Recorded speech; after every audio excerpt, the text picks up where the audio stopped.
என்பது சொல் அல்ல, உன்னில் எழுதும் செயல்.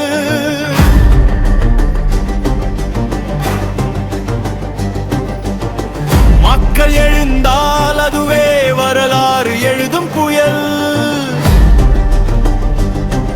இது மாற்றம் விரும்பும் மக்கள் திருவிழா. இது ஜனநாயகத்தின் உயிர் விழா. இது நம் உரிமை, நம் கடமை, இது நம் புரிவிழா. எல்லோரும் கூடுவோம், எழுச்சி குரல் கொடுப்போம். வெற்றி வெற்றி என்றென்றும் வீதியில் முழங்குவோம். சட்டத்தின் நீதி ஆட்சி முறை, தூய ஆட்சி முறை மலரட்டும். கேடு கெட்ட மனநாயகம் வீழட்டும். மாண்புமிக்க ஜனநாயகம் மலரட்டும், மலரட்டும், மலிமடி மலரட்டும், மலரட்டும். அடிப்படை உரிமை காக்க நிமிர்ந்து நிற்க, அரசியல் மாண்பு பெற அழகான நாள் பிறக்க. இது எளிய மக்களின் புரட்சி, இது உண்மையின் எழுச்சி. அந்த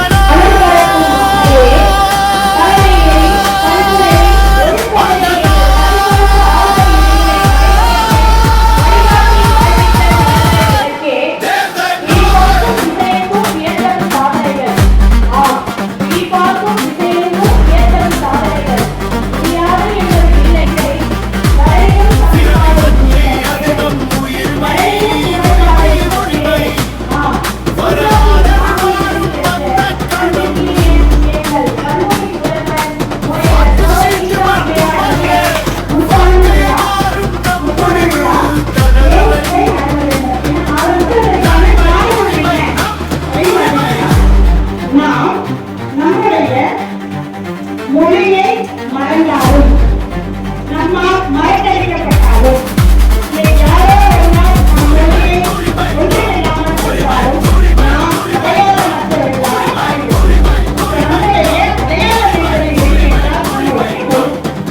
நம்முடைய மொழியை காக்க வேண்டும், மொழியை மற்றவர்களுக்கு உணர்த்த வேண்டும், நாமும் உணர்ந்து கொள்ள வேண்டும் என்பதை அடிப்படையாக கொண்டுதான் கல்லூரி விழாக்களிலே நாம் முதல் விழாவாக இந்த முத்தமிழ் விழாவினை கொண்டாடி வருகின்றோம். இந்த முத்தமிழ் விழாவிற்கு யாரை அழைப்பது? எப்பொழுதுமே நாம் ஒருவரை அழைத்து ஆக வேண்டும் அல்லவா? அப்ப இந்த வருடம் யாரை அழைக்க வேண்டும் என்பதை நாங்கள் சென்ற வருடமே முடிவு செய்துவிட்டோம். இவர்தான் இந்த கல்லூரிக்கு இந்த வருடத்திற்கான முத்தமிழ் விழாவினுடைய சிறப்பு விருந்தினர். அவரிடம் நீங்கள் கட்டாயமாக எங்களுடைய கல்லூரிக்கு வர வேண்டும். ஏனென்றால் நம்மளுடைய கல்லூரி தான் மாபெரும் தமிழ் கனவு என்ற நிகழ்வினை தமிழக அரசு வழங்கிய அந்த நிகழ்வினை நம்முடைய கல்லூரி தான் நடத்தி கொண்டிருந்தது. ஆனால் நம்முடைய துரதிர்ஷ்டம், ஆனால் அதுதான் நல்ல விஷயம், நம்மளுடைய கல்லூரியிலே அந்த விழாவினை நடத்த முடியாமல் ஒசூரிலே நடைபெற்றது.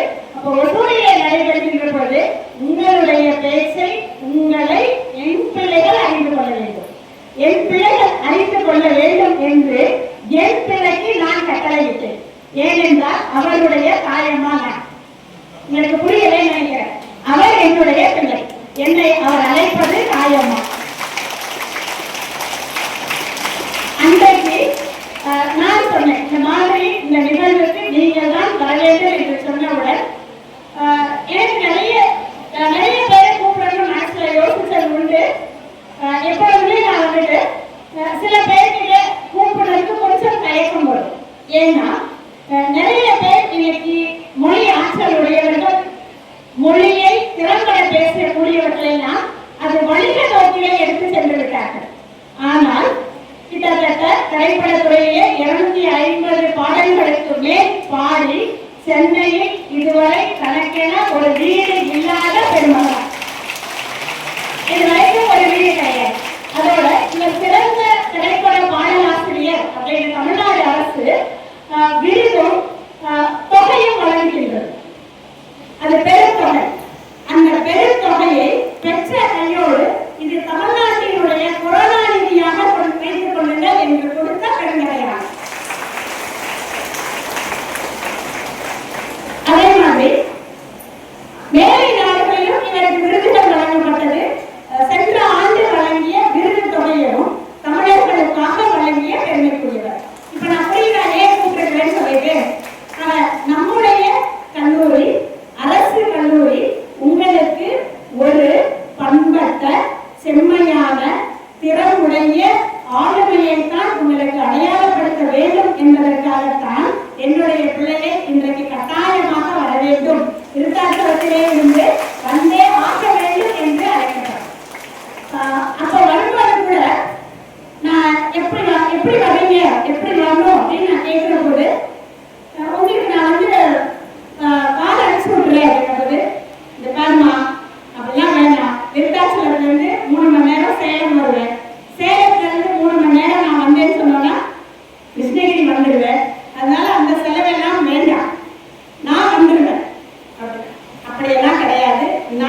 மாதிரி அமைத்து நாமெல்லாம் இன்றைக்கு சங்க இலக்கியம் அப்படிங்கிறத பேசிக்கொள்வதற்கு கூட சொல்வதற்கு கூட அச்சப்படுகின்ற இந்த சூழலிலே சங்க இலக்கியத்தை மீட்டு உருவாக்கம் செய்து கொண்டிருக்கிறார், மறு உருவாக்கம் செய்து கொண்டிருக்கிறார். அதுல உங்களுக்கு இன்னைக்கு படம் அவரை பற்றின ஒரு ஏரியில பார்த்த போது அவரை பற்றிய காணொலியில ஒரு புறநானூற்றை பற்றின ஒரு நூல் நடந்தது.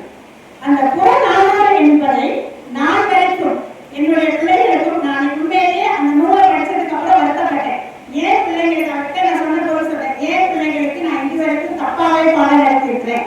ஏன்னா புறநானூறு என்பது வீரம் சரிந்தது, வீரத்தை மட்டுமே சொல்லணும்னு நினைச்சேன். ஆனா இந்த வீரத்திற்குள் இத்தனை மறு பரிசீலனை வீட்டு உருவாக்கம் இருக்கின்றதா என்பதை உங்கள் நூலை படித்ததற்கு பின்னால் தான் எனக்கு புரிந்தது. ஏனென்றால் புறநானூறு என்பது வெறும் வீரத்தை மட்டும் சொல்லவில்லை, நிறைய அவலங்களையும் சுமந்து கொண்டிருந்தது, நிறைய சுமைகளை தாங்கிக் கொண்டிருக்கக்கூடிய ஒரு நூல். அந்த புறநானூறு என்பது யாரும் ஊரே யாவரும் கேள் என்று சொல்வதை சொன்ன நூல். அதற்குள்ளே நிறைய ஆழமான சுமைகளும் நிறைந்திருக்கக்கூடியதாகவும் சோகங்கள் நிறைந்திருக்கக்கூடிய ஒரு நூல். அப்பதான் மீண்டும் நான் சங்க இலக்கியத்தை வாசிக்க போகின்றேன். மீண்டும் சங்க இலக்கியத்தை வாசித்தால் எனக்கும் ஒரு தெளிவு கிடைக்கும் என்பதை உணர்த்தியார்.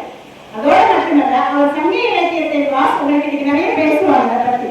சங்க இலக்கியத்தை சொல்லுகின்ற பொழுது நிறைய நிகழ்வுகள் காட்சிப்படுத்தலாக இருக்கும்.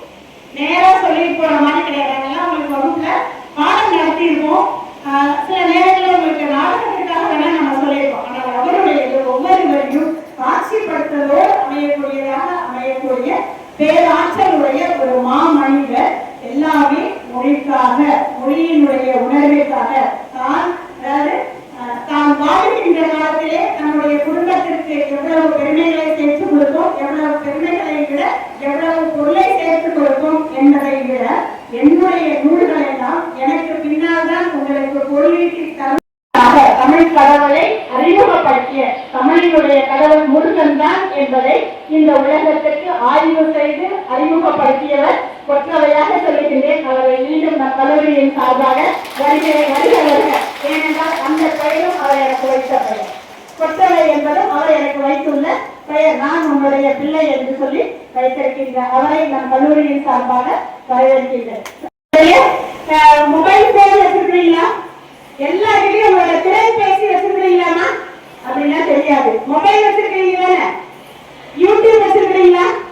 சரி, அதுல தொடர்ந்து ஒரு பெயர் ஒண்ணு வந்துட்டே இருக்கு. என்ன அப்படின்னு சொன்னோம்னா, நம்முடைய பெருமையை, தமிழினுடைய பெருமையை, மொழியினுடைய பெருமையை ஒரு மேலை நாட்டு அகழ்வாராய்ச்சியாளர் சிகை கொற்றல் அப்படிங்கிற ஒரு வார்த்தையை கொண்டு வந்து 20 இடங்களிலே, அதாவது எகிப்தினுடைய மன்னர்கள் தங்குகின்ற அவர்களுடைய பிரமிடுகள், அப்படின்னு சொல்லக்கூடிய இடத்துல அங்க இருக்கக்கூடிய பிரமிடுகள்ல நம்முடைய மொழியின் பெயரான சிகை கொற்றன், அந்த கொற்றன் என்பதுதான் கொற்றவை. அவன் தலைவனாக ஒரு இனக்கூறு சமூகமாக வாழ்ந்த ஒரு சமூகத்தினுடைய அடையாளம் 2000 ஆண்டுகளுக்கு முன்னால் செங்கடல் பகுதியிலே இருக்கக்கூடிய ஒரு பிரமிடிலே தமிழ் பிராமி எழுத்திலே 30 கல்வெட்டுகளிலே 20 இடங்களிலே தமிழின் பெயர் சிகை கொற்றன் என்ற பெயர் பொறிக்கப்பட்டுள்ளது.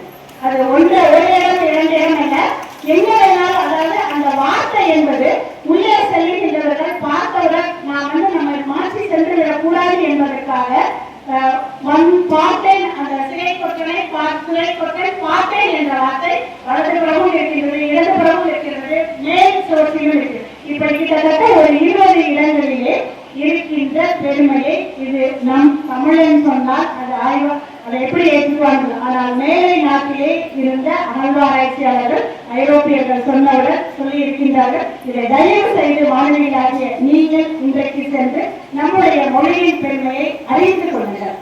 நம் மொழியை பற்றி நாம் அறிந்தால்தான், உங்களுக்கு தெரியுமா தெரியல, இன்றைக்கு இருக்கக்கூடிய இணைய மொழிகளிலே உலகத்திலே 2ஆம் இடத்தில், முதல் இடத்திலே இருக்கக்கூடியது ஆங்கிலம், இரண்டாம் இடத்திலே அதிக வழக்கங்களிலே இருக்கக்கூடியது எது என்றால் நம்முடைய தமிழ் மொழி தான். அந்த மொழியை நீங்கள் இணையத்திலே சென்று அதனை வாசிப்பதற்கான பயிற்சியை மேற்கொள்ளுங்கள். அதற்கான நிறைய பயிற்சிகளை உங்களுக்கு அவர் வழங்குவார். அதே மாதிரி அடுத்த உங்களுக்கு எங்கள் அகத்திலே கூடிக் கொண்டிருப்பவரே, எங்கள் அகத்திலே கூடிக் கொண்டிருப்பவரே, கலையாக கலையாகி நிலையாக நிலையாகி அறிவுக்கும் மதியாய் அறிவும் அறிவு மதியாய் அமர்ந்திருக்கக்கூடிய தாயே தமிழே, அருந்தமிழ் பாட்டாலே அருந்தமிழ் பாட்டாலே எமது செவிகளுக்கு இனிய கீதமாய் கீதாவாய் அமர்ந்திருக்கும் தமிழே, சிந்தை மகிழ வைப்பவரே, உன் இனிய தமிழால் எங்கள் சிந்தை மகிழ வைப்பவரே, மாநகரின் மக்களை எல்லாம் மாங்கனியாய் மணக்க வைத்திருப்பவளே, முக்கணியே முத்தமிழே, தாயே தமிழே, உமை வணங்கி உமையம்மையாய் விற்றிருக்கும் தமிழாக கணினி பணியில் லாவண்யமாக நடைபெற்றிருக்கும் கனி தமிழே, வேதியியல் மாற்றத்தில் வள்ளிக்கொடியாய் சித்திரமாய் அமர்ந்திருக்கும் வேதியியல் தமிழே, அனைத்துமாக நின்றிருக்கும் அவை தமிழே, அழகிய தமிழே, கனி கொஞ்சம் மழை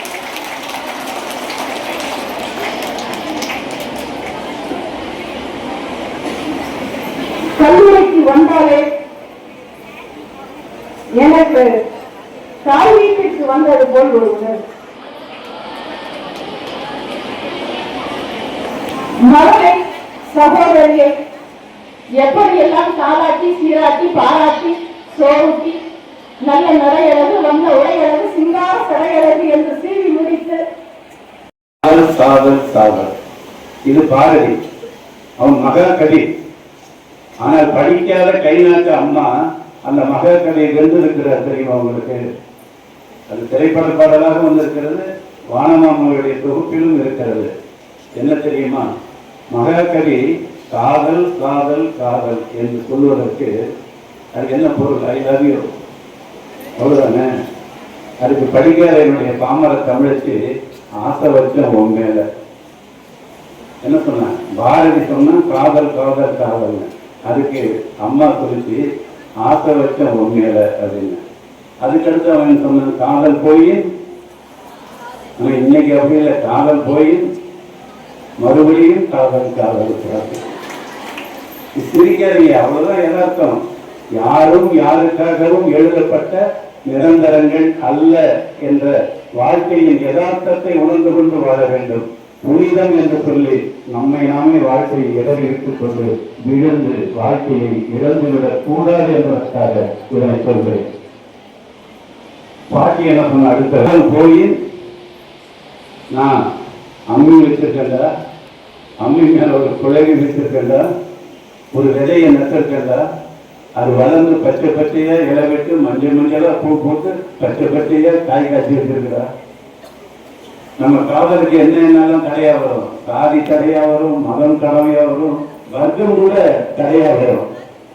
அவன் புரிந்த புரிசு இல்லாத பையன் யார்கிட்ட வந்து பொண்ணு கேட்பான் என்று கேட்கக்கூடிய இந்த பிரச்சனைகள் எல்லாம் வரும். அப்ப அதையெல்லாம் தாண்டி எதிர்த்து நீ என்னை அடைய வேண்டும். அப்படி அடையவில்லை என்றால் அந்த மஞ்சளா கொடுத்து பச்சை பச்சையா காய்ச்சிருக்கு இல்லையா, அந்த காய்களை ஒரு 5-6 காயை பறிப்பேன், அதை அம்மியில வைப்பேன், உடலை எடுத்து நச்சு நசுக்குவேன், அதை அப்படியே வடிப்பேன், அதை லபத்துன்னு எடுத்து வாயில போட்டுப்பேன். அப்புறம் நான் உனக்கும் கிடைக்க மாட்டேன், உலகத்துக்கும் கிடைக்க மாட்டேன்டா என்று ஒரு காதல் காதல் காதல் காதல் போய் காதல் காதல் காதல் என்று ஆங்கிலத்தில் ஸ்டேட்மெண்ட் என்று சொல்ற அளவுக்கு தான் ஒரு மகாகவி எழுதியிருக்கிறான். ஆனால் அதற்குள் எவ்வளவு கவித்துவமான அழகில் ஆசை வச்ச உண்மையில அரளி வச்ச வெள்ளையில என்று எழுதுகிற ஒரு கவித்துவம் மிக்க தாய் எங்களுடைய பாமர கைநாட்டு தாய்கள் என்பதை மறந்துகிறேன். மூச்சின் புகழ்களிலே உயிர் ஊற்றி அனுப்பி வைத்தேன், பூச்சம் அவள்கையிலே உடல் மாற்றி நுழைந்து விட்டேன் என்று எழுதினேன்.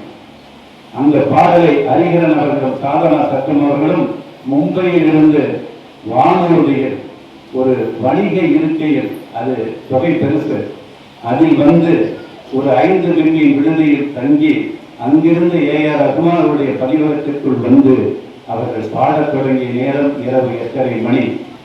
அந்த 16 வரி பாடலை அவர்கள் பாடி முடித்த நேரம் விடியற்காலை 7:30 மணிக்குத்தான் அந்த பாடலை முடித்து ஏஆர் ரகுமான் அவர்களால் அந்த பதிவு அறையிலிருந்து அவர்கள் 2 பேரும் விடுதலை செய்யப்பட்டார்கள். ஆனால் இன்னொரு படத்தில் கிராமப்புறத்து கன்னிகள் எங்களுக்கு நிறைய வேண்டும் என்று வித்யாசாகர் அவர்களும் இயக்குனரும் என்னை கேட்க, நான் ஒரு 20-30 கன்னிகள், நாட்டுப்புற கன்னிகள் எழுதி கொண்டு போனேன். பாடுவதற்கு அம்மா வந்திருந்தார்கள்,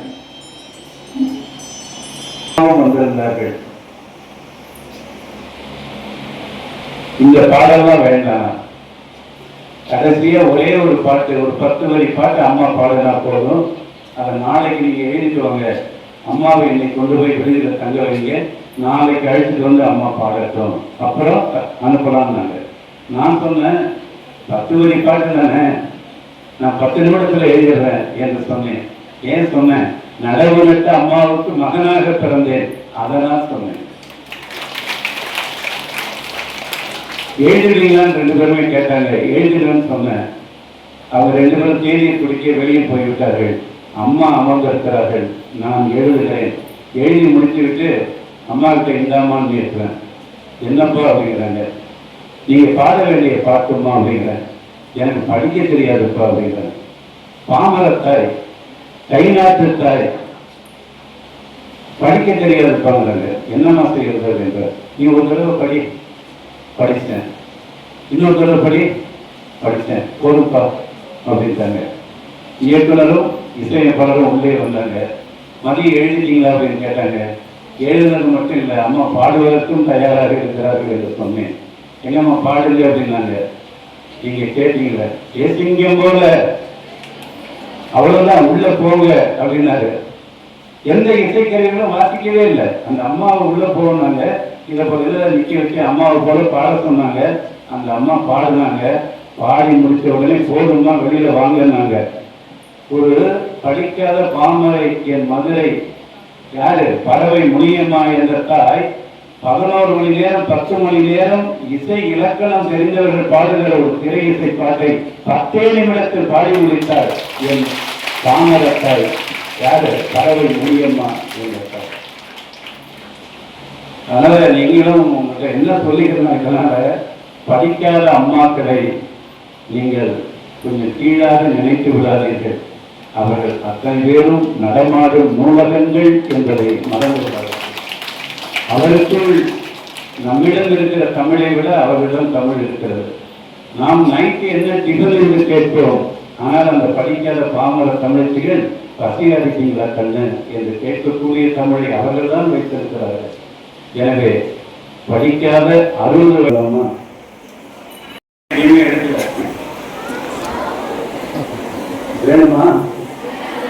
தனியாருக்கு வேணுமா? சரி. நம்ம அதிகமான் எங்க வாழ்ந்தாரு? அதிகமான் தர்மபுரி தானே? சரி.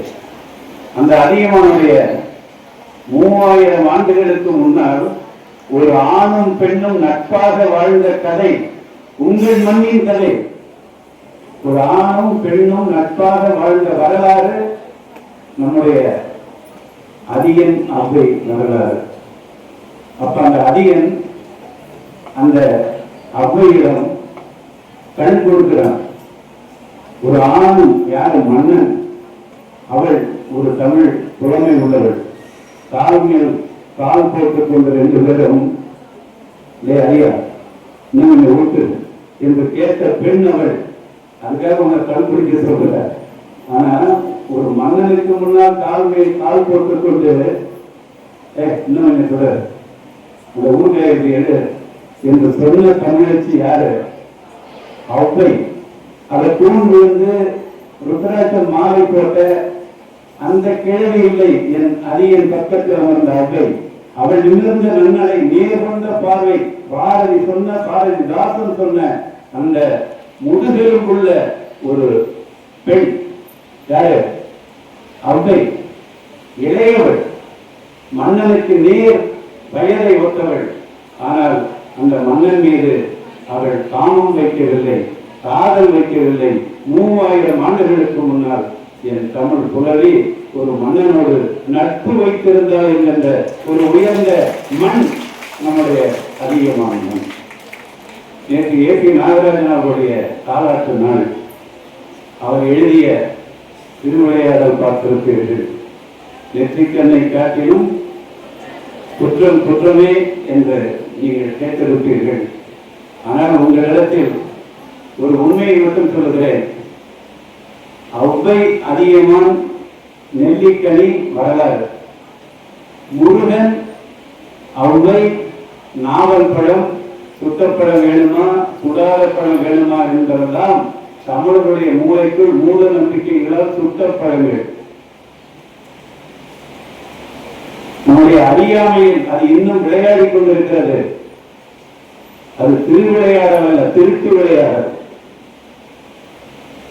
முருகனுடைய வரலாறு குமரி கண்டத்திற்கு மூத்த காலம். பல தமிழ் மன்னர்களை முருகன் சீற்றத்து என்று முருகனோடு ஒப்பிடுகிற இலக்கியம் சங்க இலக்கியம். எனவே முருகனும் அவ்வையும் சந்தித்திருக்கவே வரலாற்றில் வாய்ப்பில்லை. அது ஒரு புனைவு. வேட்பாரியில் வெங்கடேசன் அந்த புனைவுகளால் பாரியை எழுதி காட்டிய அந்த அழகை கொண்டுதான் அது. சிவன் எழுத கொங்குடைய வாழ்க்கை அஞ்சலி கூட்டி, அது ஒரு தமிழ் புலவன் எழுதிய தமிழ் அகத்துறை பாடல். குறுந்தொகையில் இருக்கிற ஒரு பாடல்.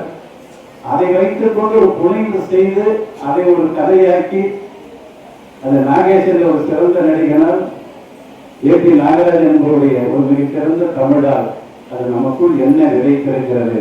ஒரு பொய்யான ஒரு புனைவை விதைத்திருக்கிறது. எனவே அதிகமான அவ்வை என்பது வரலாறு, முருகன் நாவல் பழம் என்பது அவ்வையோடு இணைத்திருப்பது புனைவு, புராணம். அதை நம்பாதீர்கள். இப்ப நான் உங்கள்கிட்ட ஒரு கேள்வி கேட்கிறேன். 21 தமிழ் பேராசிரியர்கள் இருக்கிற அவ்வளவு 2000 3000 தமிழ் மாணவர்கள் இருக்கிற இந்த சூழலுக்கு கேட்கிறேன். முருகனுடைய அப்பா அம்மா பெயரை சரியாக சொல்பவர்களுக்கு நான் ஒரு எழுதுகோலையோ அல்லது ஒரு நூலையோ தர தயாராக இருக்கிறேன். யாராவது மேடையில் வந்து சொன்னால், யாரு முருகனுடைய அப்பா அம்மா யாரு?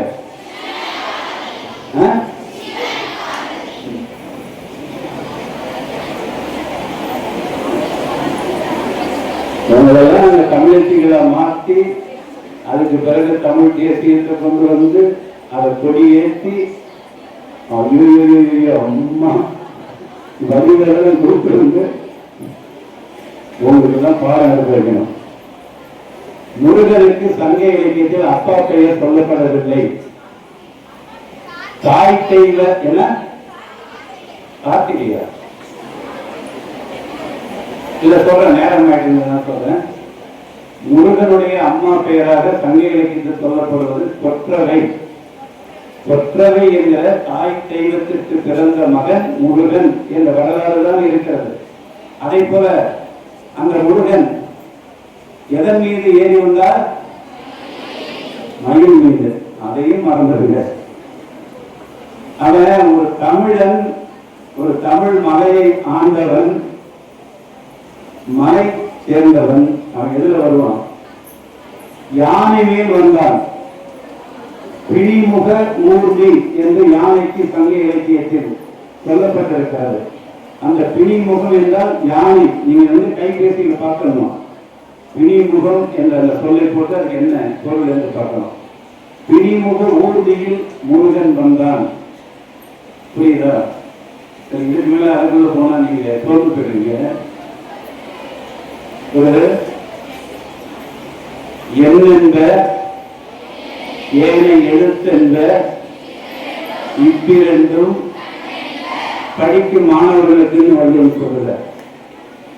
கணக்கும் எழுத்தும் இலக்கியமோ நூலகமோ படிப்பதற்காக படிக்கும் மாணவர்களுக்குன்னு எழுதல. என்ன சொன்னான்? எண்ணென்ற ஏனை எழுத்தென்ற இவ்விரண்டும் கண்ணென்ற வாழும் உயிர்களுக்குன்னு சொன்னான். 3000 ஆண்டுகளுக்கு முன்னால் உயிர்களில் நீயும் ஓர் உயிர்தானே தவிர மனிதர்களே உயர்ந்தவர்கள் என்ற மானுட உலகத்தை அவன் சொல்லவே இல்லை. நம்மளாம் யாரு? உயிர்களின் உலகத்தில் வாழ்ந்து கொண்டிருப்பவர்கள். அப்ப அவன் என்ன சொல்றான்? பெரியோர் என்று வியத்தலும் இளமே, சிறியோர் என்று இகழல் அதனினும் இளமே. நீ பெரியவன், நான் தாழ்ந்தவன் என்ற அந்த எண்ணம் தமிழனுக்கு இல்லை. ஒரு நண்டு அது வாழ்கின்ற இடத்திற்கு என்ன பெயர்? வலை. உங்க ஊர்ல என்ன சொல்றீங்க? வலை தானே. நண்டு வாழ்கிற இடம் என்ன? வலை. சங்க இலக்கியத்திலும் வலை அலை என்ற சொல் இருக்கிறது. ஆனால் ஒரு புலவன் சொல்கிறான், அறிவுமதி, நீ வேண்டுமானால் 2026 நீ வலை என்று சொல்லிக்கொள், நான் அப்படி சொல்ல மாட்டேன் என்றான். ஏன் என்று கேட்கிறேன். நீ மனிதர்களின் உலகத்தில் வாழ்ந்து கொண்டிருக்கிறாய், நான் உயிர்களின் உலகத்தில் வாழ்ந்து கொண்டிருக்கிறேன். நான் நன்கு வலையில் வாழ்கிறது, நான் மனையில் வாழ்கிறேன் என்று சொல்ல மாட்டேன் என்றார். மனிதன் 6 அடி உயரம், அவன் கட்டிக்கொண்டு வாழ்கிற வாசலுக்கு பெயர் மனை. ஆனால் நன்கு கட்டிக்கொண்டு வாழ்கிற இடம் ஒரு சின்ன உயிர், அதுக்கு வலை என்று தமிழ் புறத்தை சொல். ஆனால் அந்த புலவன் சொல்கிறான், நான் மனிதனுக்கு என் வீட்டிற்கு மனை என்று சொல்கிறேன் அல்லவா, அதே சொல்லைத்தான் நான் என் நன்றி என்கின்ற நண்பனுக்கும் என் உயரத்திற்கு கொண்டு வந்து அவன் என் தோல் மீது அமர வைத்து என் தோழனாக்கி நான் மனிதனுக்கு என்ன சொல் பயன்படுத்துகிறேனோ அதே சொல்லைத்தான் என் நன்றி என்கிற நண்பனுக்கும் பயன்படுத்துவேன் என்று அந்த சின்ன உயிருக்கும் கணக்கு சமமாக மதித்ததற்கு அடையாளமாய் அளவன் என்றால் நன்று. அந்த அளவன் சிறு மனை என்கிறான். நன்கு வாழ்கிற இடத்திற்கும் மனை என்ற சொல்லை பயன்படுத்தி பண்பாட்டின் உயரத்தில் நம்மை கொண்டு போய் நிறுத்திய தமிழ் நம் சங்க தமிழ் என்று சொல்லிவிட்டு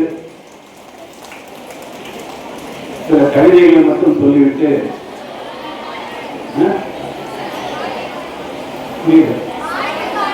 பார்த்தா அரசியல் படிக்கிறோம். இப்ப சில கவிதைகள் சொல்றேன், ஏன்னா நீங்களும் கவிதை எழுதுங்கிறதுக்காக சொல்றேன். முதல்ல ஒரு 3 காதல் கவிதை சொல்றேன்.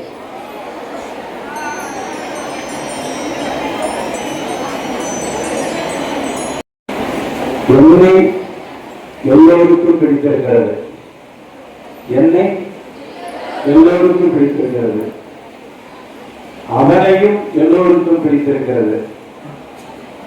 என்னை எல்லோருக்கும் பிடித்திருக்கிறது, அவனையும் எல்லோருக்கும் பிடித்திருக்கிறது, எங்களைத்தான் யாருக்குமே பிடிக்கவில்லை.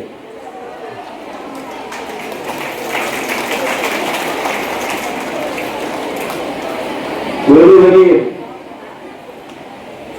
அழ வைப்பேன் உன்னை அன்பே. எப்படி அழ வைப்போம்? ஏப்ரல் மாதத்தில் ஒரு திருமண அழைப்புகளை பொய்யாக அச்சடித்து வந்து எங்க வீட்டில் திடீர்னு பொண்ணு பார்த்துட்டாங்க, மறுக்க முடியல. தயவு செய்து நீ என்னுடைய வரவேற்புக்கு வந்து ஒரு நல்ல பரிசோடு வந்து எங்கள் 2 பேரையும் வாழ்க்கை விட்டு போடா என்று சொல்லுகிற ஒரு பொய்யான காதலன் இல்லை அவன். அவன் எப்படி அழ வைக்கிறான் தெரியுமா? அழ வைப்பேன் உன்னை அன்பே என்னை கிள்ளி. புரியுதா? ஒரு பெண் ஒரு ஆடவனை எப்படி தேர்ந்தெடுக்க வேண்டும், எவ்வளவு விழிப்போடு என் மகள்கள் இருக்க வேண்டும் என்பதற்காக ஒரு உளவியல் சார்ந்த ஒரு கவிதை எழுதினேன். அந்த பெண் தான் சொல்கிறார், உங்களை போன்ற ஒரு பெண் தான் சொல்கிறார், தனித்த அறையில் தொழுவதை தவிர்த்தார். தனித்த அறை, அம்மா இல்லை, அப்பா இல்லை, அண்ணன் இல்லை, தம்பி இல்லை, தாழ்பால் இடப்பட்ட அறை, தேனி பிடித்தபடி பேசுகிறார்கள், சிற்றுண்டி தயாரித்து சாப்பிட்டபடி பேசுகிறார்கள். ஆனால் கடைசி வரையில் அவன் என்ன செய்தான்? தனித்த அறையில் தொழுவதை தவிர்த்தாய், கூட்ட நெரிசலில் தொட்டிட தவிர்த்தாய். அது திரையரங்கமா திருவிழாவா தெரியாது. ஆனால் அந்த கூட்ட நெரிசலில் தன் காதலியின் தோல்வியில் கை வைத்துக் கொண்டு ஏன் ஆளுதா, உன்னுடைய அருவா என்னடா செய்யும், உன்னுடைய அம்பு என்னடா செய்யும்? யார் அவன்? தனித்த அறையில் தொழுவதை தவிர்த்தாய், கூட்ட நெரிசலில் தொட்டிட தவிர்த்தாய். அங்கேதானடா உணர்ந்தேன் உன் மீதான என் காதலை என்றார்.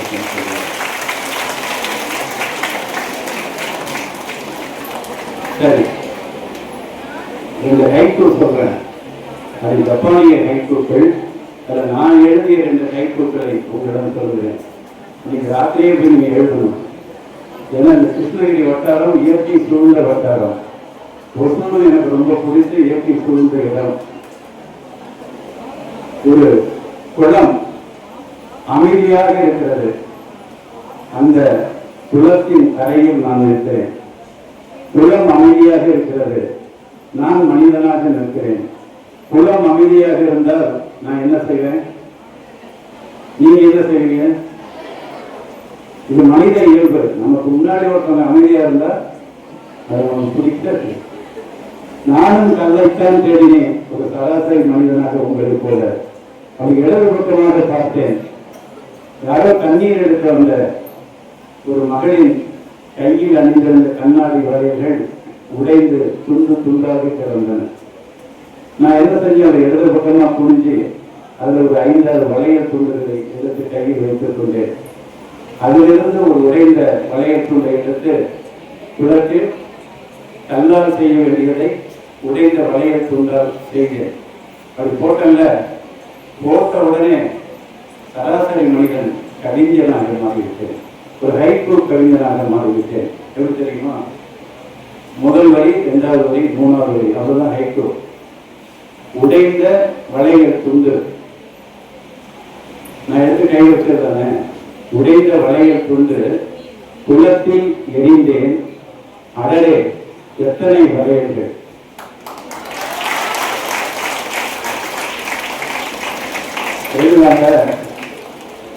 இப்போது அம்மாக்களை விட மகள்கள் எவ்வளவு அறிவாளிகளாக இருக்கிறார்கள் என்பதற்காக ஒரு ஹைக்கூ எழுதினேன். மீன் வரைந்தால் அம்மா. அம்மா எதுக்காக வரைந்தா? மகளுக்கு நாளை கொண்டு போய் ஆசிரியத்தை காட்டணும், அந்த ஓவியத்தை செம்மையாக வரைந்து கொடு என்று மகள் சொல்ல அம்மா வரைகிறாள். அழகான மீன் வரைந்திருக்கிறார். ஆனால் தூரத்திலிருந்து பார்த்த மகள் துணிதெடுத்து போல் ஓடி வந்து அம்மாவிற்கு பக்கத்தில் இறைந்து கிடந்த வண்ண குச்சிகளில் 7 குச்சிகளில் ஒரு நீல குச்சியை எடுத்து அந்த மீனுக்கு மேலே ஒரு கோடு போட்டு ஓடிவிட்டார். அவ்வளவுதான். நான் 3 வரையும் அதை சொல்றேன் பாருங்க. மீன் வரைந்தாள் அம்மா, மேலே நீல கோடு எடுத்தாள் மகள், நீந்த தொடங்கியது மீன். அம்மா வரைகிறது கட்டாந்தரையில் துடிக்கிற இன்னும் 2-3 நொடிகளில் இறந்து போகும் என்ற தவிப்பில் இருக்கிற மீன் அம்மா வரைந்த மீன். அதற்கு மேலே மகள் ஓடி வந்து நீல கோடு எடுக்கிற போது அந்த நீல கோட்டிற்கு கீழே மீனுக்காக அந்த மகளின் உயிரில் இருந்த ஈரம், தமிழின் சூழலில் அறிந்த ஈரம், அந்த நீல கோட்டிற்கு கீழே சாகை கிடந்த மீனுக்கு ஒரு கடலை உருவாக்கி விட்டாள் மகள், ஒரு ஏரியை உருவாக்கி விட்டாள் மகள், ஒரு ஆற்றை உருவாக்கி விட்டாள் மகள் என்பதற்காக எழுதினேன். மீன் வரைந்தாள் அம்மா, மேலே நீல கோடு எடுத்தாள் மகள், நீந்த தொடங்கியது மீன் என்று எழுதினேன்.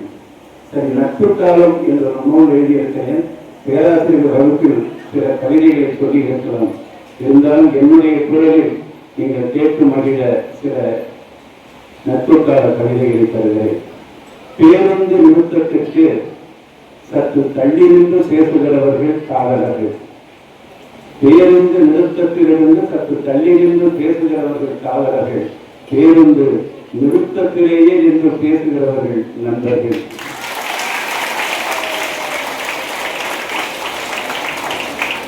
பொய் சொல்ல வைக்கும் காதல், பொய் சொல்ல வைக்கும் காதல், பொய் சொன்னதையும் சொல்ல வைக்கும் நட்பு. காதலனோடு பேசிக் கொண்டிருக்கையில் தாவணியை சரி செய்தேன். துப்பட்டனம் கூட நீ சொல்லினான். காதலனோடு பேசிக் கொண்டிருக்கையில் தாவணியை சரி செய்தேன், நண்பனோடு பேசிக் கொண்டிருக்கையில் தாவணியை சரி செய்தான்.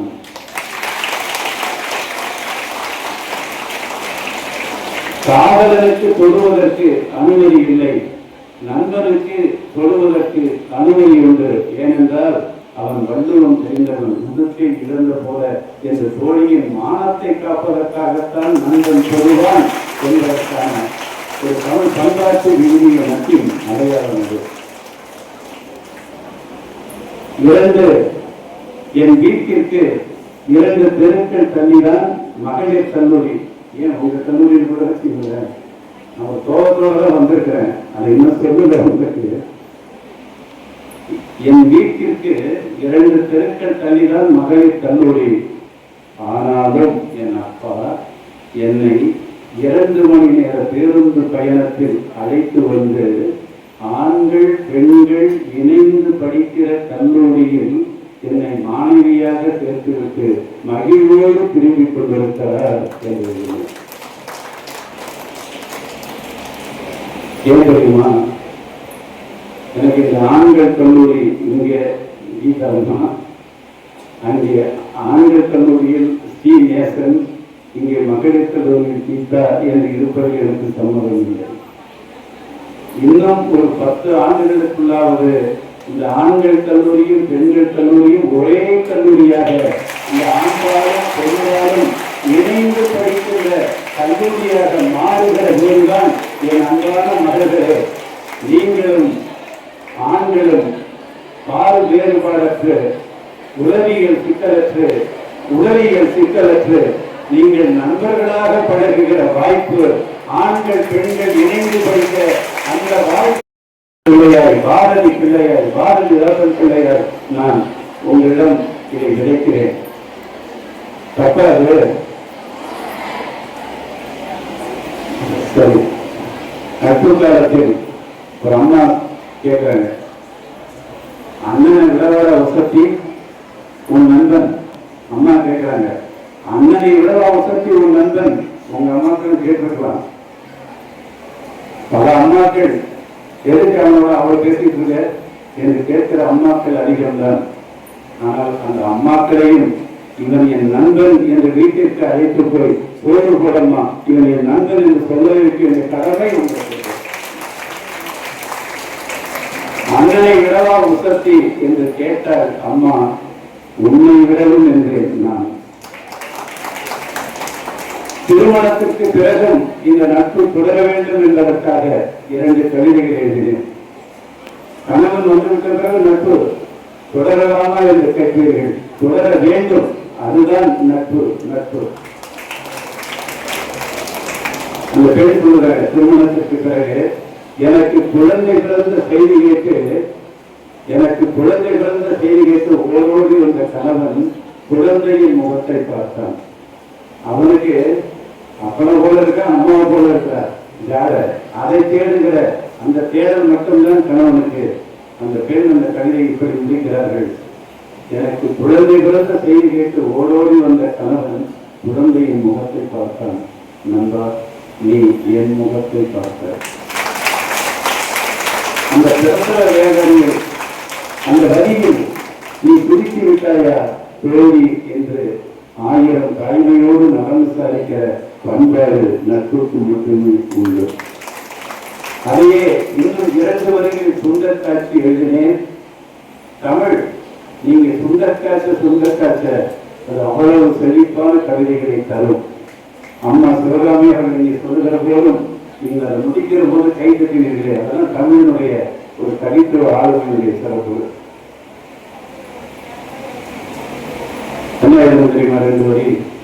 என்னை தாயாக்கியவன் கணவன், என்னை தாயாக்கியவன் கணவன், எனக்கு தாயாகியவன் நண்பன்.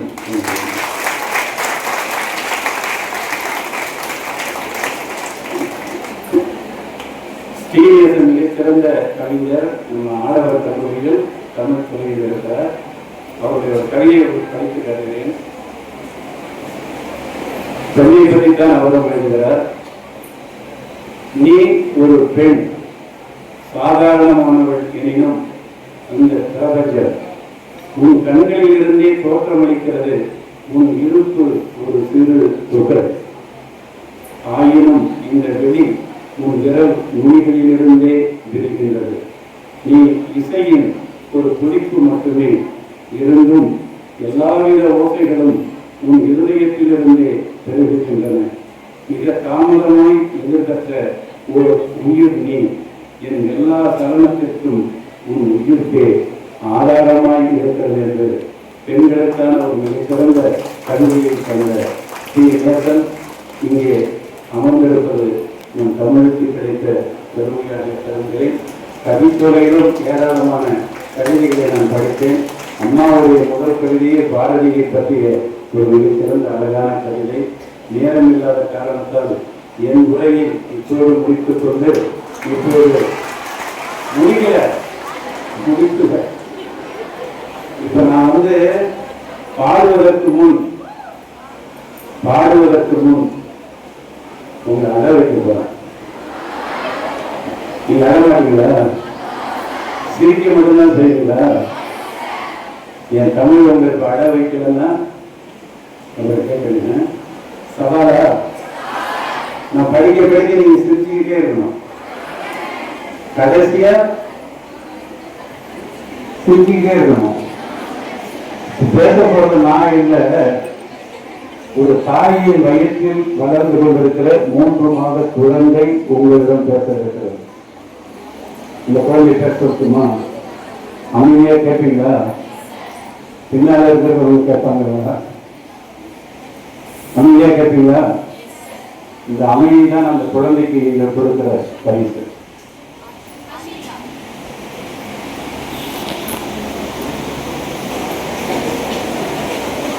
அம்மா யார் பேசுறாங்க? வயிற்றுல இருக்கிற 3 மாத குழந்தை பேசுது. அம்மா அம்மா ஒரு சின்ன செல்லம் பேசுறம்மா. பெரிய காரியம்மா பள்ளிக்கூடம் போயிருக்காங்களா?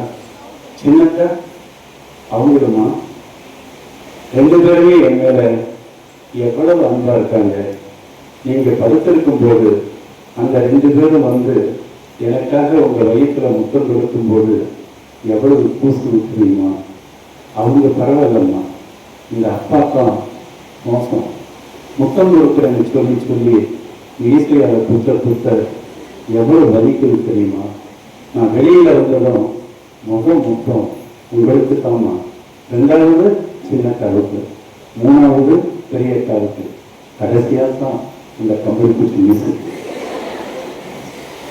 ஐயோ ஐயோ அம்மா, அப்பா கிட்ட சொல்லிடாதீங்க, அடிச்சுட்டு போறாங்க. அக்காங்க எப்படிமா இருக்காங்க? உங்களை மாதிரியா? அப்பா மாதிரியா? நீங்க எப்படிமா இருக்கீங்க? என்ன மாதிரி தானே.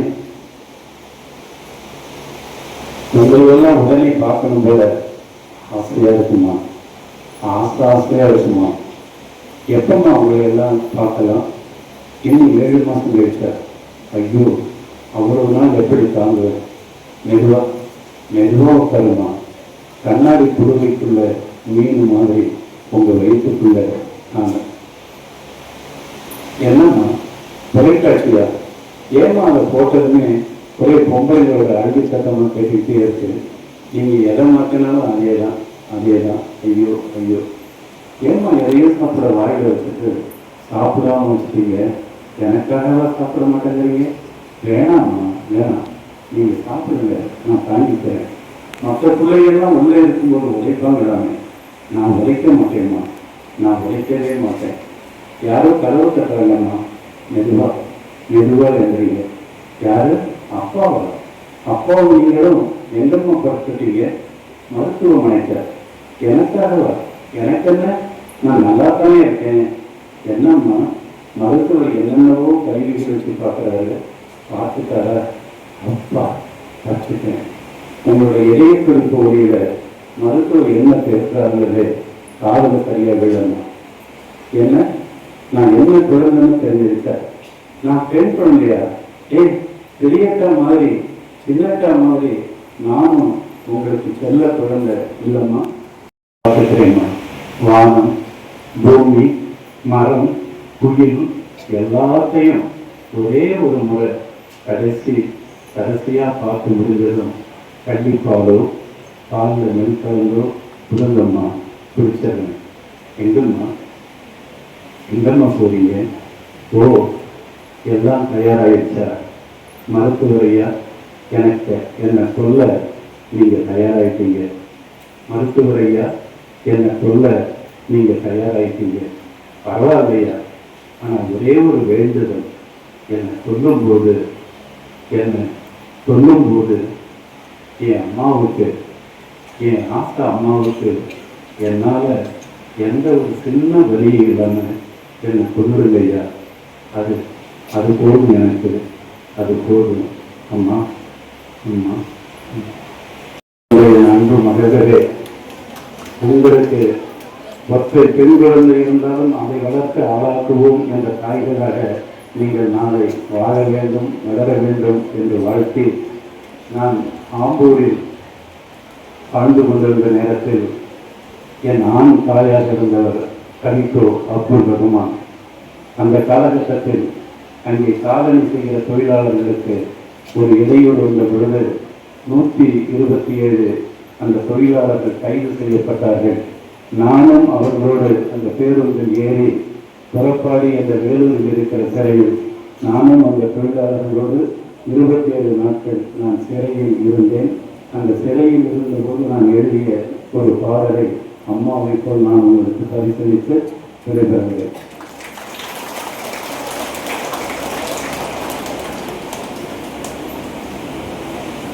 புறப்பாடி சிறையின் உள்ளே நானும் தூங்காம தூங்கையிலே, புறப்பாடி சிறையின் உள்ளே நானும் தூங்காம தூங்கையிலே, வந்தது வந்தது ஞாபகம், வந்தது வந்தது ஞாபகம், மகளே மாறாத பூ போன்ற உன்முகம், மகளே வாழாத பூ போன்ற உன்முகம், புறப்பாடி திரையின் உள்ளே நானும் தூங்காம தூங்கையிலே, வந்தது வந்தது ஞாபகம், வந்தது வந்தது ஞாபகம், மகளே வாழாத பூ போன்ற உன்முகம், அப்பாவை தானென்னு கேட்டிய நானும் வருகேன்னு தூங்காம பார்த்திய, அப்பாவை தானென்னு கேட்டிய நானும் வருகேன்னு தூங்காம பார்த்திய, அழவேண்டாம் மகளே என் அன்பான மகளே, அழவேண்டாம் மகளே என் அன்பான மகளே, நீ மட்டும் மகளல்ல, நீ மட்டும் உறவல்ல, நீ மட்டும் மகளல்ல, நீ மட்டும் உறவல்ல, பாரெங்கும் உள்ள பாட்டாளி பெற்ற, பாரெங்கும் உள்ள பாட்டாளி பெற்ற, மகளெல்லாம் மகளே நமக்கு உலகெல்லாம் உறவே, மகளெல்லாம் மகளே நமக்கு உலகெல்லாம் உறவே, துறப்பாடி சிறையின் உள்ளே நானும் தூங்காம தூங்கையிலே, வந்தது வந்தது ஞாபகம், வந்தது வந்தது ஞாபகம், மகளே வாழாத பூ போன்ற நன்றி வணக்கம்.